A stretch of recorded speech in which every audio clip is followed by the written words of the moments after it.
Hey everyone, my name is Dr. Dolores Tarver. I'm a licensed psychologist here in Georgia, and it is time for the TT Time with Dr. Tarver is a wellness-based podcast. It is not intended to be a substitute for a relationship with a licensed mental health provider. We made it to June. And yes, today is Wellness Wednesday and not Tickle Me Tuesday. Tuesdays is just getting to be a little stressful for me to try to get something done, but we're going to make it work. We are continuing our series on mental wellness, and since it is both Men's Mental Health Awareness Month and Pride, I definitely feel like it's a great time for us to address a variety of issues related to men's wellness, particularly as it comes to their mental wellness and just taking good care of our brethren.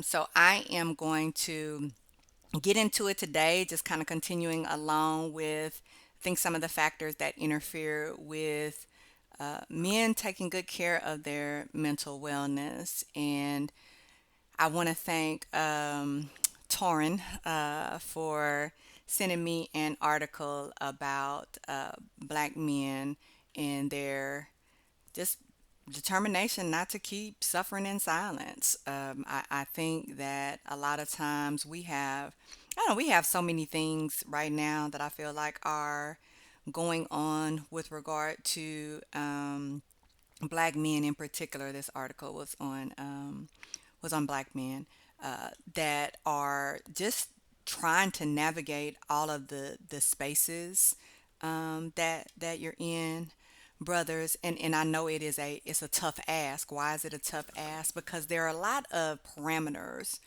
placed around what it means to be a man, and particularly a black man, right now in our society. It's not that it's a new construct in terms of managing multiple identities, but I do think it is a construct that has with social media. We talk a lot about social media and how social media has just affected the way we see a lot of things. There are a lot of conversations about different types of men because there are now males who are occupying spaces where they're doing podcasts.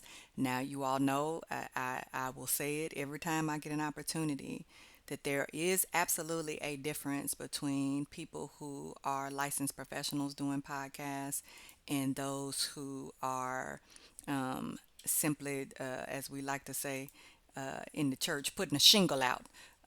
Right? So you want to make sure that where you're getting your information from is a healthy space, is a space where there are people who are able to have some professional licensure or some expertise, some experience in an area, spaces that want you to be well and who aren't perpetuating things that come out of their own wounds.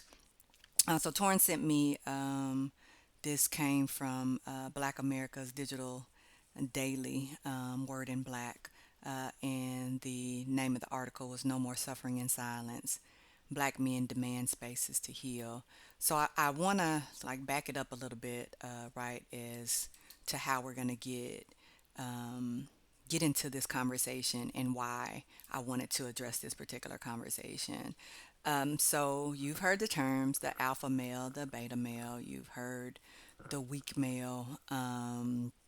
You have heard terms like soft. You have heard terms such as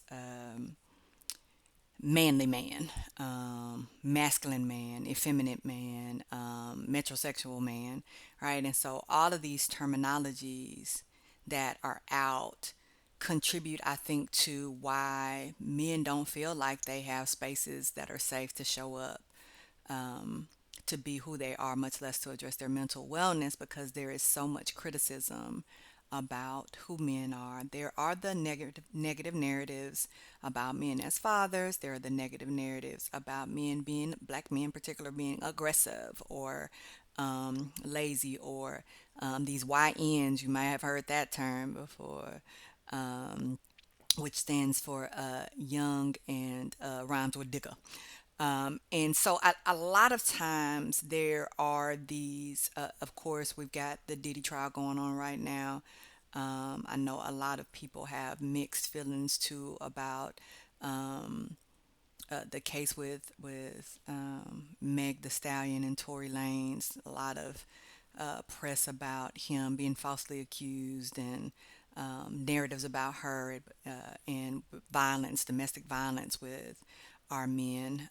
And so I think as you're trying to navigate spaces as men, sometimes it can be really hard to see social media, to watch the news, to overhear conversations, to be in spaces having dinner, and there are stereotypes that are out there. There are, as we're in this political climate currently, the negative perceptions are on the forefront. People are definitely more emboldened to make statements. The attack on, I think, black men in particular, with women falsely accusing them. You all have heard the term Karen. I know that you all remember the black male bird watcher, and literally the fabrication of the story that was told by this woman in the park. This man was literally watching birds, that he was a danger and a threat to her. And so you have all of these kind of competing narratives that are out there that play into why sometimes men don't feel like they have safe spaces. Then you add on other layers, right? So you may have grown up in a family where the male was not actively present in the home. You may have grown up in a family where he was, but he was working a lot, so you didn't get a chance to spend a lot of time with him. He might have been in the military, and so you didn't see a lot of him during the time that he was serving his country. He may have worked overseas to try to provide for the family, so you didn't see a lot of him. Then we do have the men who were dealing with substance addictions, and so you saw that addictive behavior. You might have seen infidelity, you might have seen abuse, you might have seen a man whose father wasn't emotionally present to him. So he was present, but he didn't know how to be emotionally present with you as a man. And so these are realities that we deal with in families of origin. You may have grown up male in your family. You might have been the oldest. You might have been the youngest. You might have been in the middle. And so there were dynamics of that family of origin for you to be responsible for people, the responsible one, the dependable one, the committed one, the intelligent one, the problem solver of the family. And so people just lean into you and expect you to take care of things. You may have been in a role where there was a grief or a loss or a death of the man in your home, and so then you were put into the role of, now you're the man of the house when you were but a boy, and so that you've been carrying that identity of being responsible for and taking care of. It could be a mama, it could be a grandmama, it could be nieces and nephews, it could be aunties. And so, you're in that role. You could be the only one who didn't get into criminal activity, the one who made a good life for yourself and established yourself. And so there's that constant people coming in, hey, can I crash with you? Or can you send me some money to help me out? Right. And then that you feeling as if people take advantage of you. Then the expectation of who you'll be in relationships, that the person expects you to take full care of them and full responsibility for them if you're truly a man. In these debates, whether it's appropriate for there to be a 50-50 in a household, or if the man should be taking care of the bills in the household and the woman contributing help, but that she not be paying for the housing. Um, right, so there are all these conversations, all of these dynamics, all of these things that are real things. They're real, they're valid, they're true, in the existence of a black male. And you're trying to kind of navigate and figure out, okay, who do I look like as a man?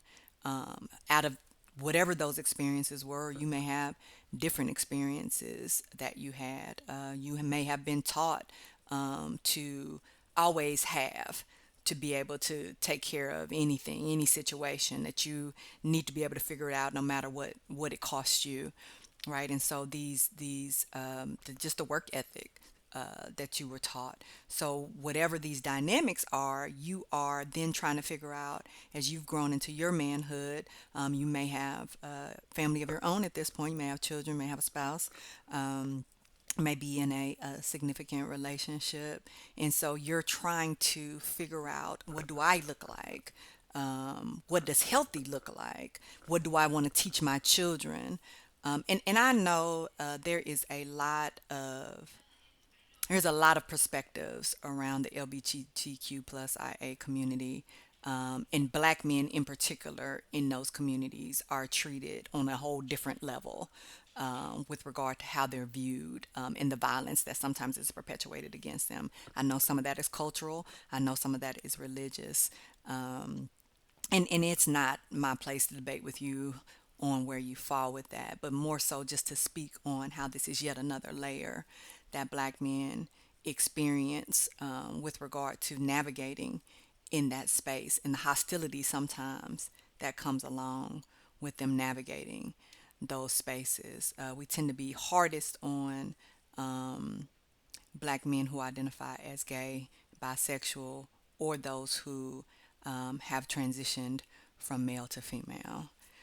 So we'll get into that in more detail in another episode. But I do want to talk about the effects on the mental health, right? So we can't have a conversation about men healing, without talking about the impact of racism, the impact of being able to access culturally appropriate and relevant services for care, spaces being provided and open, and you being allowed to address your mental wellness. There's oftentimes stories of males throughout their life being told that crying is a weakness, right? And so then what happens when you have significant pain in your life and you can't emote, you can't express what is going on inside you? You're going to utilize other mechanisms, right? Which is why the suicide rate in 2023 started increasing again with black men. And we already were having some increases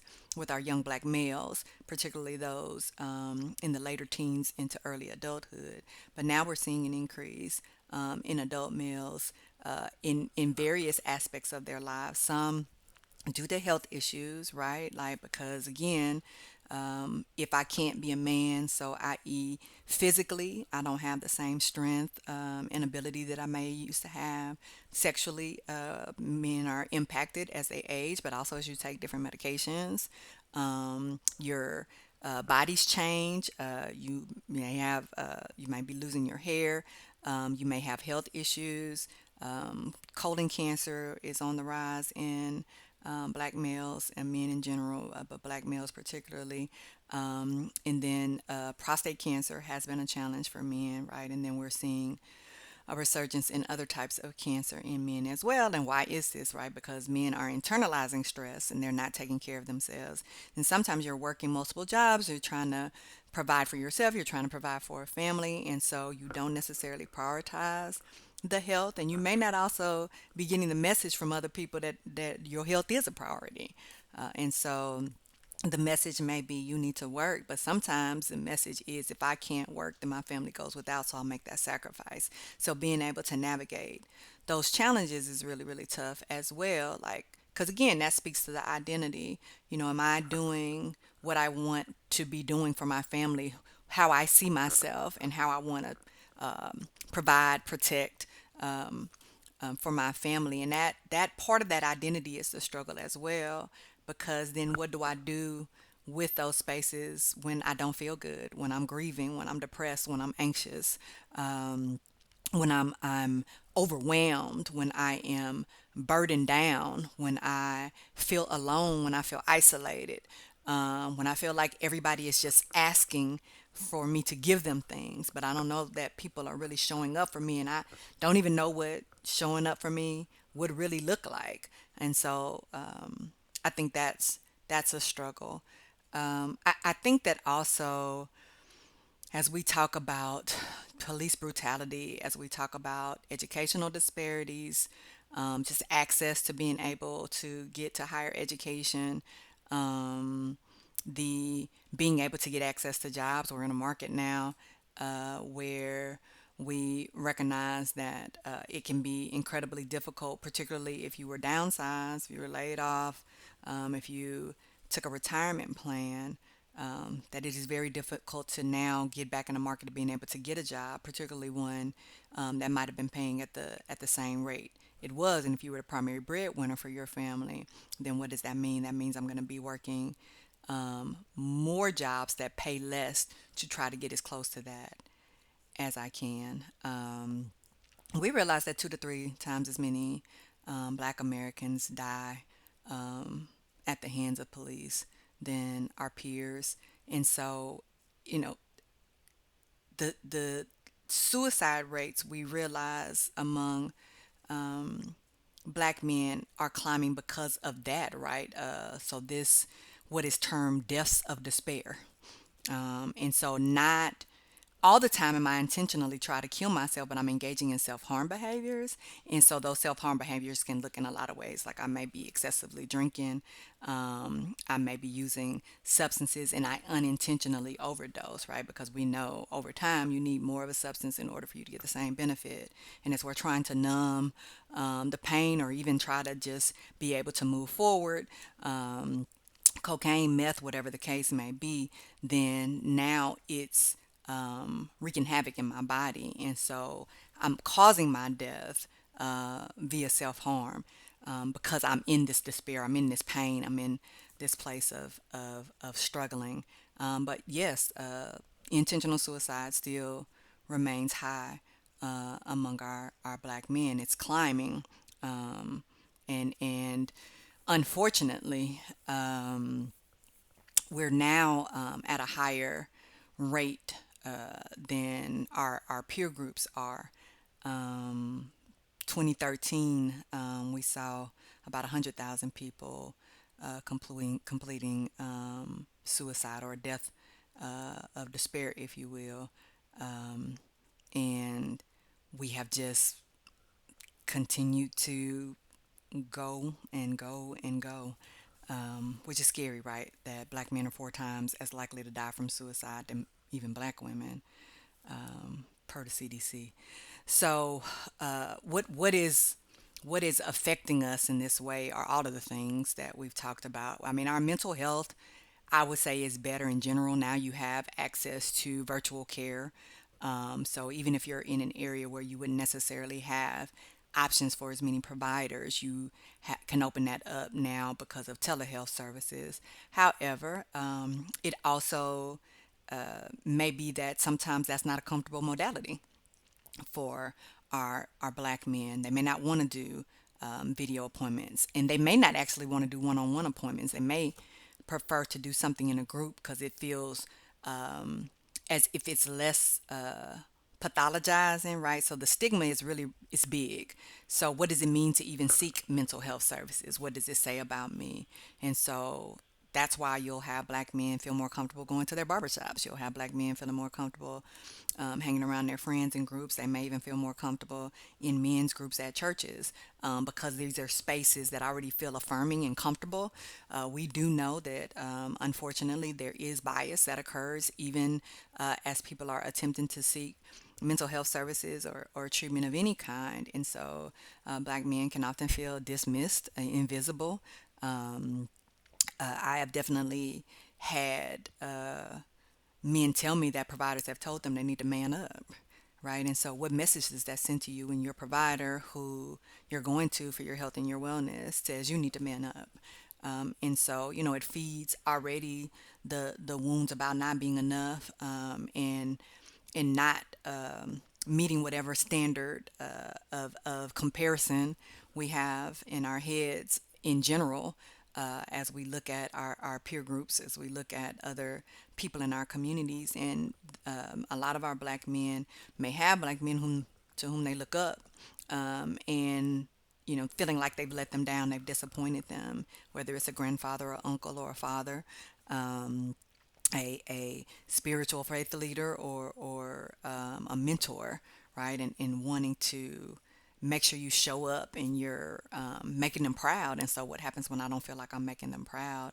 And then, what's my value if I'm not? And that has been a challenge as well um, for Black men. So, if I get laid off, then what's my worth? You know, a lot of times feeling like I'm worth more to you dead than I am alive. I think also during COVID, we saw the deaths of a lot of Black men, and we know the risk factors were higher if there was diabetes already, or underlying heart issues, or if there were any issues related to lung functioning and health. And so we saw a lot of Black men die, and I think, right, like the space to be able to grieve their losses, and then what that means for a Black man in terms of your own mortality, and like it just wasn't necessarily addressed. And so we've been, carrying that around. And so for Black men, if I've been carrying grief and loss around since 2020, it's 2025. So what have I, what have I done, right? Like, so I packed that grief down, and a lot of my clients have talked about that it may not necessarily be drugs and alcohol, but it might be food. So, I'm shoving it down with my food. I'm eating more. We saw a lot of people cooking during COVID, right? Which is great. Like, we get to cook, and I'm filleting and I'm grilling, and I'm, doing something that feels productive and meaningful. But also, like, I'm eating more, and I'm eating richer foods. And so, as we age, we do have to be mindful about things like fat and cholesterol, and how much carbohydrates or sugar. Basically things break down into sugar, not just sweets, but our rice and our potatoes. And that good old mac and cheese, right? And so thinking about like how I'm eating, and now it's affecting me different. The weight is staying on me. And then how does that affect my identity? How does that affect my self-esteem? How does that affect my worth as my body is changing? And so what, may have been easier for me at some point in my life to maintain my weight is now a challenge. And I hear a lot of men talk about that dad bod that they're getting, and they don't like it. They don't like what they see, particularly if they were relatively fit for most of their life, and now as they've transitioned into the 40s, they're noticing like, no, it doesn't come off the same. It's feeling different. My body feels different.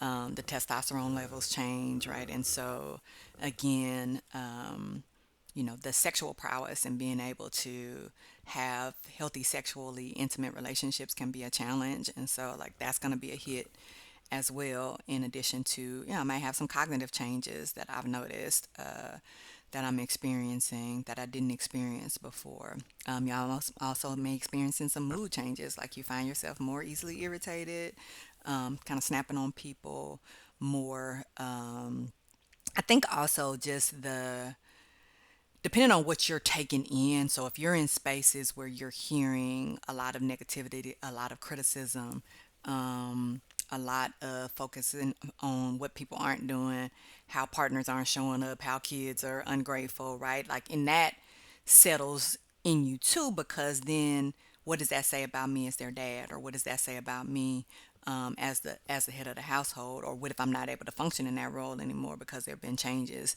job wise, and being able to navigate that change because it has been different throughout our marriage or throughout our relationship or with the kids, and now I'm having to be a little bit more mindful of spending, whereas I haven't. And so that doesn't feel good to me, because I was always, you could come to me and yeah, I'm going to give you whatever you needed, and most of what you wanted for that matter. So having to say no, having to make changes, having to scale back. And I think a lot of times our identities are based on how others see us. And so when people might see us different, like I'm not able to dress like I was, or I'm not able to maintain the same vehicle that I was, or I've had to make some changes in how I live, right? Like we I think can take that as a hit as well, in terms of how we see ourselves and our worth. And so the dynamics of figuring out, okay, like what does that really look like, again, for me. And particularly if I've tied my worth to a position, I've tied my worth to, whether it was sports or a job, or I might have been a title in the church, and then I don't have that anymore. And then I feel like I don't have any use and I don't have any value, right? So then what happens, in terms of how I see myself? I will also say, that there are struggles, to be able to even talk to other men, right? Because not all men are the same. And so we're seeing differences in male support groups, or ideally, right? Like these are supposed to be the spaces where I go to get my support. And we have different views. And so I also don't necessarily feel comfortable talking to them because they see the world different than I do. And I don't want to seem as if I'm not on the same level with them. Maybe I look at masculinity different. Maybe again, we talked about bisexuality, being gay. And so, I'm feeling like I got to hide, who I am, because I don't want to be shunned and I don't want to have a connection in the church. Is not necessarily sending me a message that I'm accepted in those spaces. And so I'm really protective about not sharing things about myself. And so because of that, now I feel like I have to lead these multiple lives, which can affect our mental wellness, of course. But also, just as black men, I think not like, okay, so where do I show up then? Right? Like if I'm not safe with the brethren to show up, I can't express myself, I can't, be honest about who I am, then where can I show up? Where is my safe space to be able to show up? And so, counseling, I think, is a hard thing to initiate. One, because we feel like we'll be judged. We'll be judged by other people, but also when we walk in this space, is this person who I'm seeing for therapy going to judge me? And I think, black men have felt judged. A lot of black men, have struggled, particularly to see, white male therapists, right? Because I've dealt with the racism, and a good bit of it might have come from you and folks that look like you. And so being in a space with you doesn't already feel safe because I'm already walking in like, I'm not going to share anything with you because I don't want it to feed any stereotypes that you have. And so people they might go to therapy, see, like, ugh, this is not going to work for me, and then just never go back. And then I think sometimes we don't have a lot of insight about what is necessarily going on with us. And so when we talk about emotional maturity, emotional intelligence, insight, those are things that are learned. They're not necessarily things we're born with. And so if I didn't grow up in spaces where I was allowed to develop as an emotional, person, because I was told that emotion, is a weakness, and emotion clouds judgment, and you need to work on facts, not feelings, which there is absolutely truth to being rational when one makes a decision. However, not addressing one's emotions is just as dangerous. Right? So, but if I haven't been given the space to look at that and to understand the importance of expressing and addressing my emotions so that I don't end up harming myself by not addressing them, and then they build and they fester, and I, explode on other people, or I end up doing things that are destructive to me, because I'm not dealing with it, or I'm sitting, and I'm slowly fading, into an abyss because I haven't dealt with it then, right? Like that's going to make, the challenges worse. I will also say, losing a child, right? Like, so if I think about, black men losing a child, losing a parent, losing a significant, loved one, is a grief that hits different based on what kind of relationship it was. Now, some of the times we have what we call complicated grief because wasn't in a good place with this person, right? So, dad might have been really physically abusive to me because he was trying to teach me to be a man and toughen me up, and right, but like he like literally physically abused me, and so like I have some very difficult at best feelings toward him because I really don't like him. um, and I struggle with the guilt of not liking him and not having a relationship with him. And so then he dies, and I haven't dealt with that. And of course, he never apologized because that's not what they did. And so he gets to die, and I'm here left with all of that emotion, and I don't want to go to his funeral. um, and everybody's telling me, oh, but you should, like, but I don't want to. And then people are now looking at me and talking about me like if I don't show up, and so then I feel obligated and forced to make a decision that's not a decision based on what I need, but it's based on obligation. Which doesn't feel good. So we have a lot of that complication. I'm also, when men in their partners experience miscarriages, like the woman is given that space to be able to process, but sometimes the man doesn't feel like he is. And then I'm trying to make sure you're okay, and so that doesn't leave a lot of space for me to get my emotional needs taken care of, and anybody checking to make sure that I'm okay. Um, I will also say there can sometimes be a complicated mother-son relationship, and so however your mother was able to show up for you in your life, did she tell you had to be the man of the house? Did you see her having multiple partners in and out of the house, and you had a bunch of daddies or uncles or the friends, and that didn't feel comfortable to you? Were you potentially abused by them? Now, when we talk about molestation and sexual abuse with black men, that is also an area where black men don't feel safe to discuss it, particularly if the abuse came at the hands of an older girl, or a woman, right? Like, oh, well, no, you should have liked that. Like, that was your introduction, and not recognizing, like, no, pedophilia is pedophilia. Like, that person was a predator, and they preyed upon you. But as we talk about, unfortunately, some of the masculinity norms are around, like, no, you should be out here having sex. And I know a lot of young males who are exposed to sex before they were even 10 years old, right? And so then how does that affect you in your development, and how you see yourself sexually, but also how you see potential partners? And then, I've had the experience with men where they shared that abuse with a parent, and it was dismissed or made light of, or don't speak about it again, or you got in trouble for it. And then also the complication of then what happens when I start engaging in predatory behavior because someone was a predator to me, right? And which is a whole other level of challenge and working through and understanding and healing and forgiving. So I will say to you, brothers, that I know there is a part of you, that wants to heal, and you may not feel like you have a safe space to heal. I also know that there are those of you who have started your journeys, in this healness, and that's an ongoing process. For those of you that are trying to figure it out, I will say to you a couple of things. One, just because someone hasn't given you a space doesn't mean you don't get to have a space. And it's about you finding what that space may look like for you.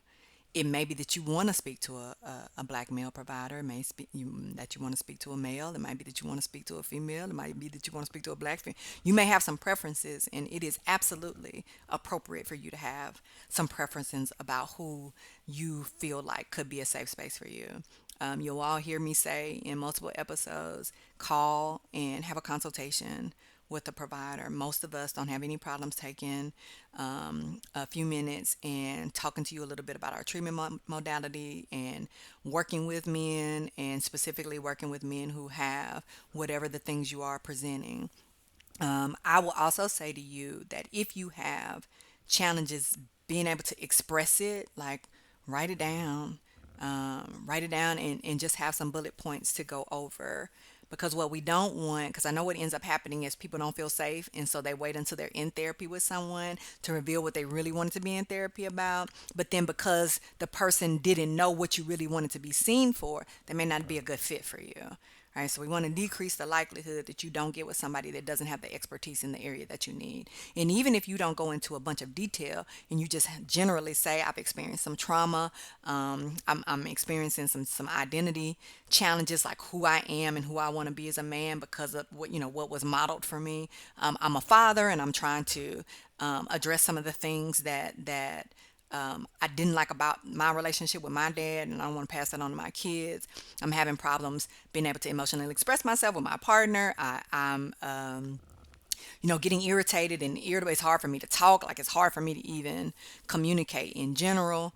I don't trust people, whatever it may be. So you don't have to feel like you have to go into a lot in order for you to give kind of just a general kind of areas that you may want to focus on. I would also tell you to make sure that you are utilizing resources that are within your realm of availability, right? So some of you need telehealth because you're trying to navigate a bunch of things. And so it's easier for you to go out into your car and have that appointment than you trying to come into an office and take that time off, right? Um, Two, it may be very important for you to make sure that you have the capacity to cover the cost of therapy. There are some providers that will see people sliding scale, which means that if you don't have insurance or you don't have a lot of money and resources, they will be able to reduce the fee so that it's affordable for you. Some people only take cash credit card payments checks. They are not taking credit. They're not taking insurance at all. So you need to find out about that. And everybody does. Every provider doesn't take every type of insurance. So you may absolutely have insurance, but you may have a difficult time finding someone who accepts your insurance, or your insurance may not have mental health benefits. So you definitely want to kind of do that work before you start looking for a therapist, so that you can ensure that you don't get somewhere and then you're like, oh, I can't even see this person. All right, it's kind of like, I can get a Ferrari, and then you realize like, no, I can't actually get a Ferrari. But now I'm gonna want a Ferrari because in my mind I was able to have it, and then something changed. So then I'm gonna be like, I don't like this Ford Fusion. It's not a Ferrari. So we want to make sure that you're not getting that champagne when you get that beer budget, right? So, but there are good providers. And once you get that, and you may need some help with that, you may need someone. I definitely, people have called me to try to help navigate finding them people to be able to see. And so, we try to do our best to kind of navigate and figure that out. I will also say that expertise does matter. So you want to make sure if you've got trauma that this person has a trauma specialization, right? So we just want to make sure that you're getting everything that you need when you go in that space. So you don't have to suffer silently. You don't have to wait for somebody to give you a space. You can make that space for yourself. And in doing so, you can absolutely be healthy and well. All right. You all take good care.